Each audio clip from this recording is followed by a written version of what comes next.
Dzisiaj zaczniemy od poprawienia sobie humoru.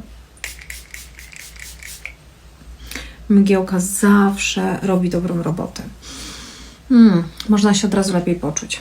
Ale przechodząc do clue, dzisiaj popracujemy sobie kamieniami.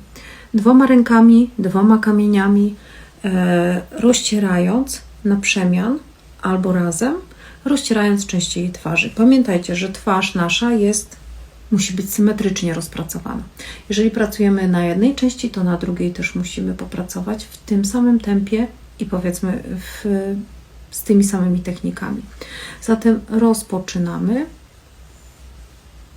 rozcieranie.